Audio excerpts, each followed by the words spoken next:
Hi Leo, welcome to your quantum entanglement reading with me, Jocelyn, the Quantum Queen, and this is for the month of June.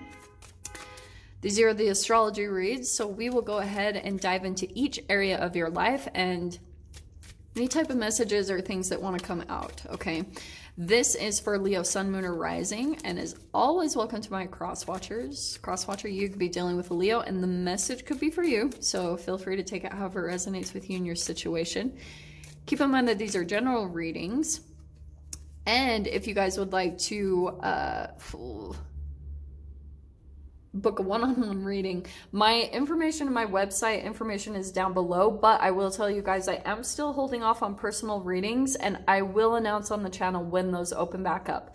And as always, just wanted to say thank you for liking, subscribing, thank you for all the good karma donations. And Leo, I just wanted to kind of let you guys know, as a ginormous thank you for especially, you know, hitting 80,000 subscribers. Amazing. I never thought that would happen.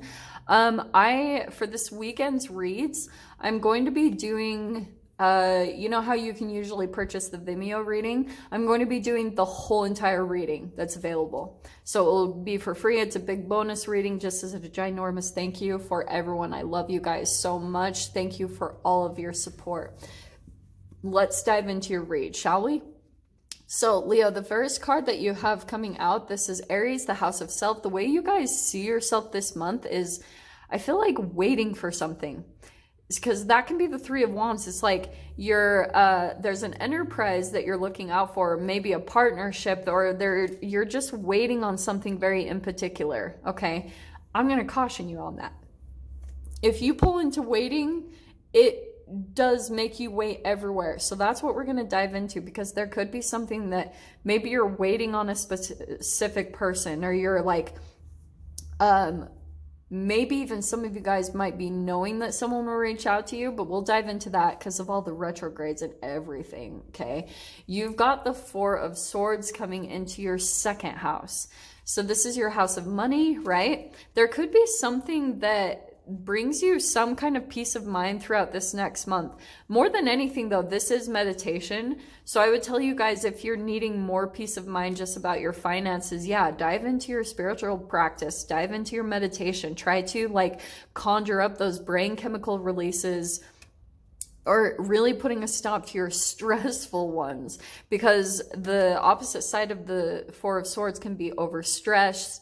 It can be restless, feeling lonely or isolated. So there could be something there that if you're feeling overstressed about finances, yeah, try to find ways that you can find peace, stillness, solitude, just like some restorative energy, because I promise, and I know that people have a hard time with this, but I'm saying this from personal experience.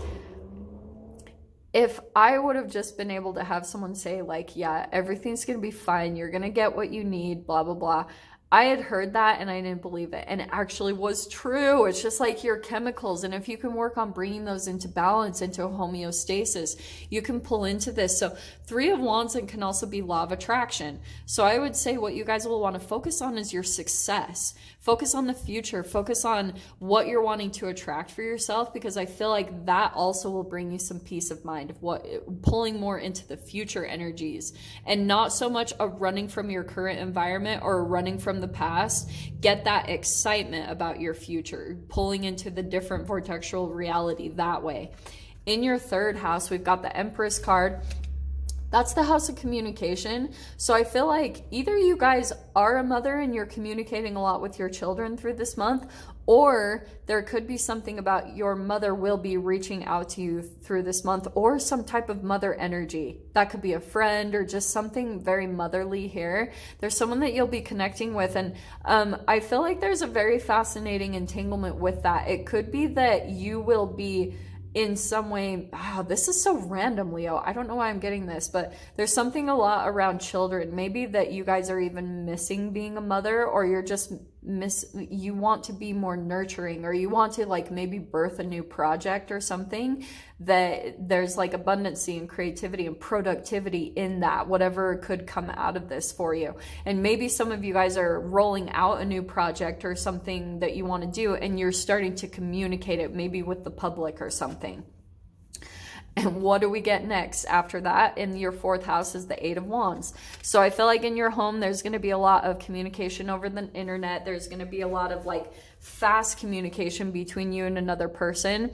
And yeah, it could be like Zoom calls or, you know, like Skype calls. There's a lot of communication that's happening there back and forth between you and another person. So let me dive into that because that's so broad in general that I'll dive into more. King of Swords in your 5th house, Leo. This does feel like a particular person. I think that because this can be love affairs, it can be creative hobbies, sports, projects, things like that. But the King of Swords can be an air sign, Aquarius, Libra, Gemini, that you could be, again, communicating with. And it could be someone that maybe like you had dated in the past, or it could also be someone that you struggle with a little bit.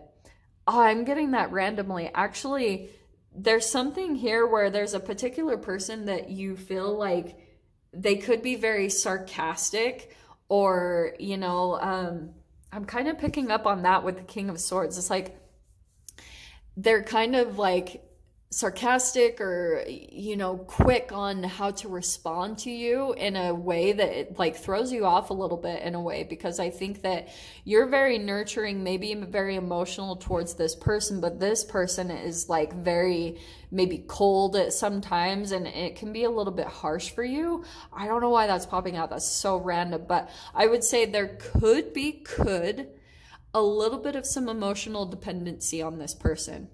That you're very like, this is my person, and you want to nurture them, but this person could be cold and at a distance to you, because there's something about the masculine and the feminine here in those two energies. So, and that's always what I typically pull into with the Empress. This could be a very nurturing person, but there's someone here that you're very connected to or want to connect with, that you want to be with, and they're cold and detached at this time. So again, we'll pull into that more.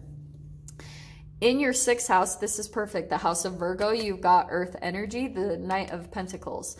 So when it comes to your health, or just even your day-to-day tasks, there's probably something that you're going to be slowly working towards this next month. And it's, yeah, you're trying to accomplish a long-term goal. That's that Saturn energy.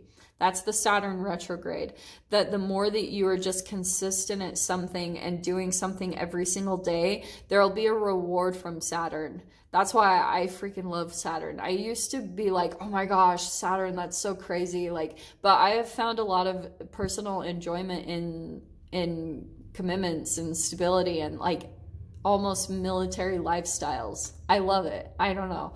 But that's kind of what I'm seeing here, that there's almost like a long-term goal that you're trying to accomplish with your health. And I would just, don't try to dive into it too fast. This is slow moving. And that could also be that 8 of Wands, that maybe you're feeling a little bit of conflict because there's a lot of fast moving energies right now and you're wanting to move. You're like, maybe can't sit still at times. But when it comes to this, don't jump ahead of yourself. Take things really slow when it comes to incorporating a health habit or doing something. You're just kind of needing to like merge subtly into doing something, okay? In your 7th house, we've got the Priestess. And it's interesting, I can't remember who else had this. Someone else had that same exact card and that same exact card in the same exact positions. I can't remember who they are, but could be a Pisces that you're connected to, it's possible, or maybe just a water sign. But there's almost like someone that I think you're intuitively connected to, this person. It's like you maybe even know that they're possibly going to reach out to you.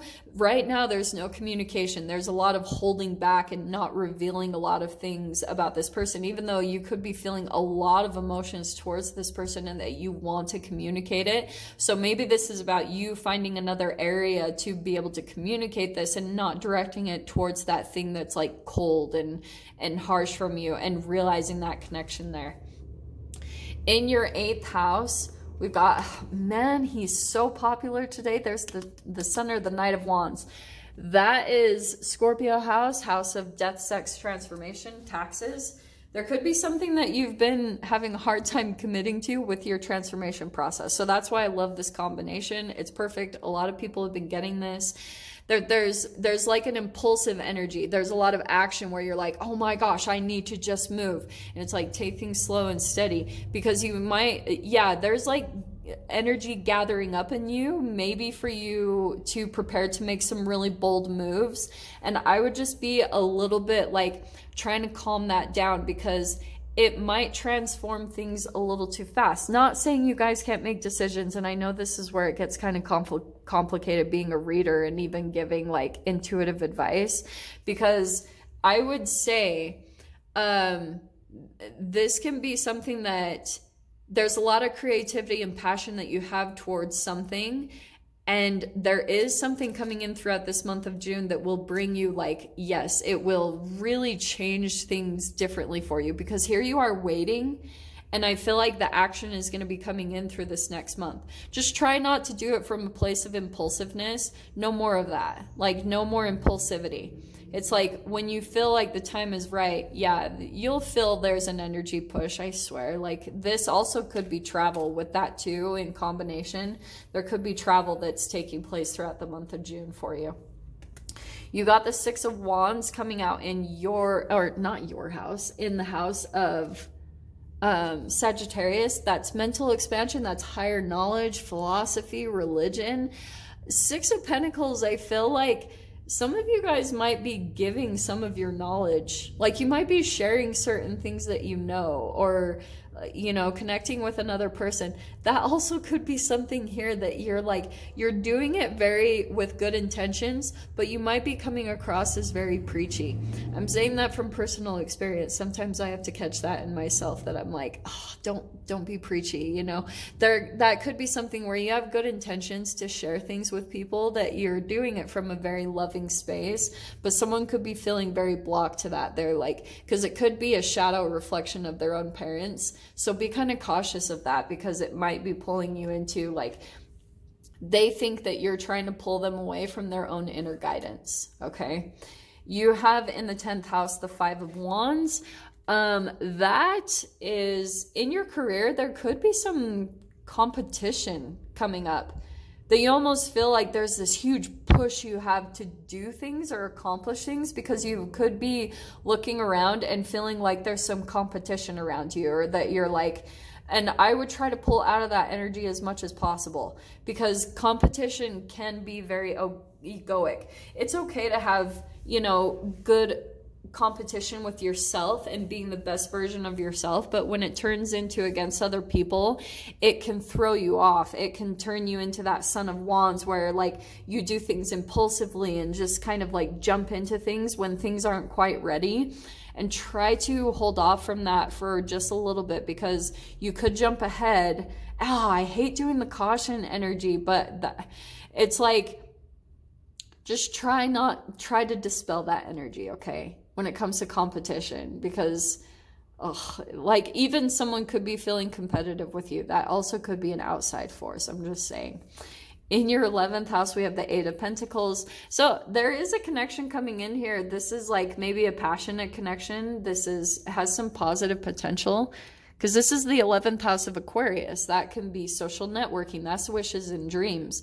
So I feel like a lot of you guys throughout this next month will be working very diligently and slowly toward a dream that you have.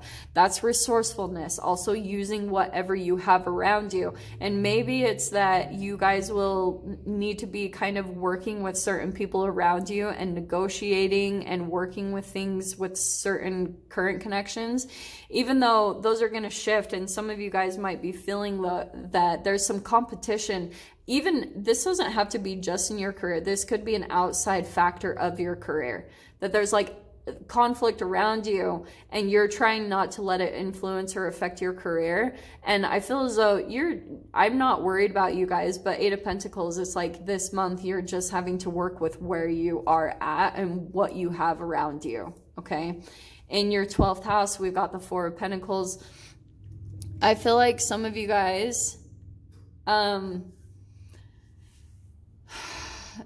Here's what I'm going to tell you about that Four of Pentacles, because that could be connected to the Neptune energy, which is ruled by Pisces. And there's a lot of stuff going on with Neptune about illusions and seeing things for what they really are, and being cautious and practical about what you invest in, because there could be something about like just taking a look and a step back before you dive into something, and just kind of like look before you jump, is what I want to say. Okay, Leo. But we're going to dive into the extended with this and see whatever else wants to come out. If you guys want to join me over there, feel free. Go down below, click on the Vimeo link, and I'll see you over there. But Leo, if this is where we leave things, I'm sending you guys so much love, wishing you all the very best, and I'll see you in your next reading. Take care.